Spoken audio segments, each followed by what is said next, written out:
सासो मर गए, ससुरो मर गए, साथ साथ सुरुचियो मर गए। अगले सुरुचिया मर गए, भर्ती है तो तीनों आदमी साथे साथ मर गए। नई दिल्ली रेलवे स्टेशन पर शनिवार रात मचे भगदड़ में 18 लोगों की मौत हो गई तो दर्जनों लोग घायल हो गए। घटना में जान गंवाने वाले अधिकतर लोग बिहार के हैं। 7 साल के बच्चे से लेकर 79 साल के बुजुर्ग तक ने इस घटना में अपनी जान गंवाई है। मृतकों में 12 महिलाएं शामिल हैं तो 4 बच्चों की भी जान चली गई। हादसे में मारे गए बच्चे की उम्र 7 साल से लेकर 15 साल तक की है। 18 मृतकों में से 9 की पहचान बिहार निवासी के रूप में हुई है। बक्सर, समस्तीपुर, मुजफ्फरपुर और पटना के कई लोगों ने हादसे में अपनी जान गंवा दी। हादसे के बाद कई दिल को दहला देने वाली कहानियां सामने आ रही हैं। नई दिल्ली जंक्शन पर मची भगदड़ में मुजफ्फरपुर की 11 साल की मासूम बच्ची सुरुचि की भी जान चली गई। मुजफ्फरपुर के बरियारपुर थाना क्षेत्र के बहादुरपुर गांव के रहने वाले मनोज शाह की 11 साल की बेटी सुरुचि अपने नाना नानी के साथ प्रयागराज जाने के लिए नई दिल्ली जंक्शन पर थी। तभी प्लेटफॉर्म चेंज करने के ऐलान को लेकर हुए भगदड़ में नाना नानी के साथ उसकी भी जान चली गई। घटना के बाद सुरुचि के पैतृक गांव में शोक का माहौल है। सुरुचि की मौत के बाद दादा दादी और चाचा मासूम की तस्वीर देखकर फपक पड़ते हैं।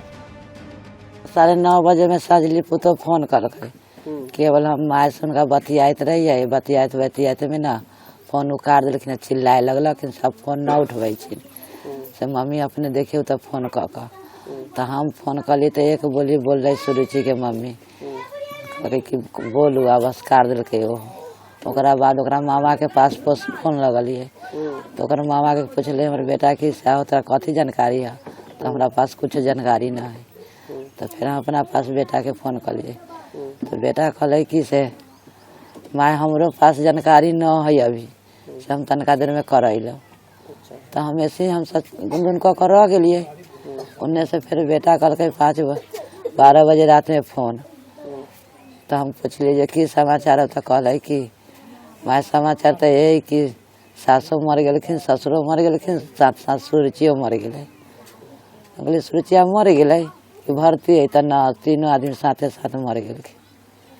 तो कैसे मरलखिन, तब बोलू स्टेशन पर जात रखिन, कुमनिया जात रखिन, तो वही स्टेशन पर घटना भेल। कितने साल की थी सर? 11 साल के। उनने से फोन आया उसको चाची के संग, चाची यहाँ फोन किया, उसको बाद फिर उसको मम्मी का फोन हुआ तो कानने लगा, उससे कोई मतलब बातचीत नहीं है। उसको बाद उसको पप्पा के यहाँ फोन हुआ, तो पापा कहा कि हमारा कुछ नहीं पता भी है। तो उनको पापा मतलब सुरुचि के पापा 12 बजे रात में फ़ोन किए ये सुरुचि और नानी और नाना चलेगा। कहाँ गए थे? ये कुंभ मेला। कहाँ रहती थी सुरुचि? दिल्ली। पढ़ती थी? हाँ। कहाँ पढ़ती थी? दिल्ली में। कितना साल से नाना नानी के साथ रहती थी? जैसे 6 साल मतलब यहाँ से घर छोड़े हुआ है, मतलब 3 साल दिल्ली में हुआ, वो नरियाल में था, समझे? तो मतलब बाबू के माँ के मम्मी के साथ चला गया। कितने लोग जा रहे थे दिल्ली से? दिल्ली तो नाना गए और नानी गए। नतनी भी गई थी? ना नतनी तो वही थी। हादसा किनके साथ हुआ? नाना और नानी और मामू। सुरुचि कौन थी?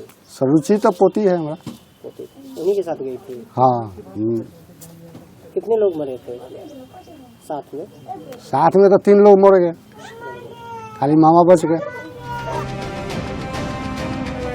दादी सुनैना देवी ने बताया कि सुरुचि बीते कई साल से अपने माता पिता के साथ दिल्ली में ही रहती थी, वहीं 6ठी क्लास में पढ़ाई करती थी। सुरुचि का नानीहाल समस्तीपुर के कोठिया में है, जहां से एक दिन पहले ही नाना विजय शाह और नानी कृष्णा देवी दिल्ली गए थे। वहां से अपनी नतनी को लेकर प्रयागराज जा रहे थे, तभी नई दिल्ली स्टेशन पर यह हादसा हो गया।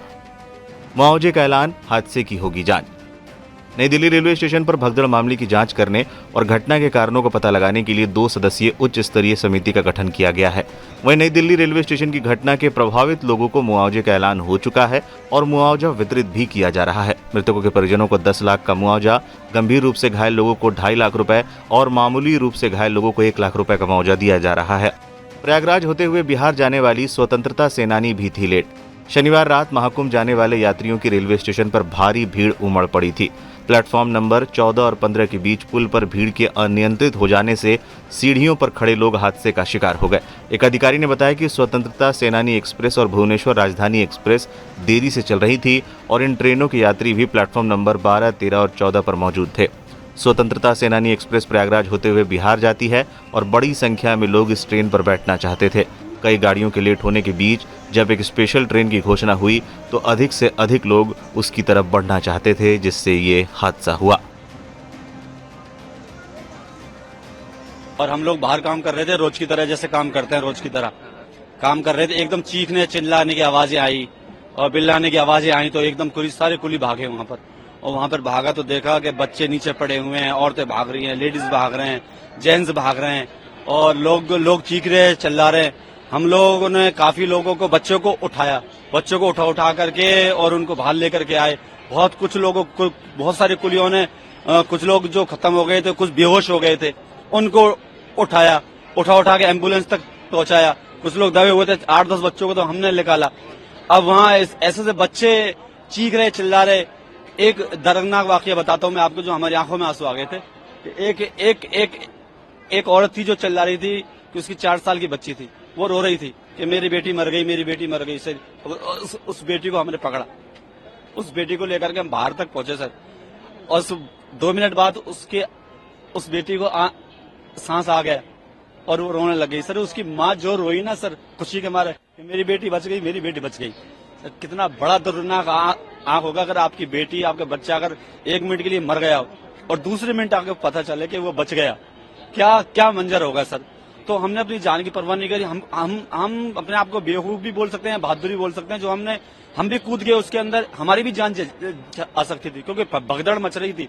उसमें कमजोर लोग थे, बच्चे थे, जो लेडीज थी, उनमें इतनी ताकत नहीं है जो भीड़ का सामना कर सके। और वो बच्चे नीचे आ गए और वो लेडीज भी नीचे आ गई। अब उनको ले करके अब उनको बचाएं या अपने आप को बचाएं।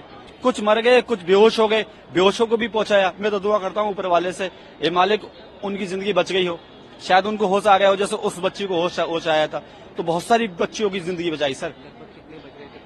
वो 8 के आसपास, 9 के आसपास, ऐसे टाइम का तो कंफर्म नहीं है, पर बस हमको तो जान बचाने में था, भगदड़ में था। हमारी जिंदगी में पहली बार ऐसा मौका पड़ा था। बहुत सी औरतें, आदमी ऐसे थे जो शरीर में बहुत हैवी वजन था, अब उनको उठाना मुश्किल था। लेकिन 4 कुलियों ने मिला करके हाथ पैर पकड़े उनको। हाथ गाड़ी होती है हमारे पास, जो वैसी गाड़ी होती है, उस गाड़ी पे पटक करके बाहर एम्बुलेंस तक पहुंचाया। पूरा स्टाफ लगा हुआ था, जीआरपी, पुलिस सारे लगे हुए थे मेहनत में।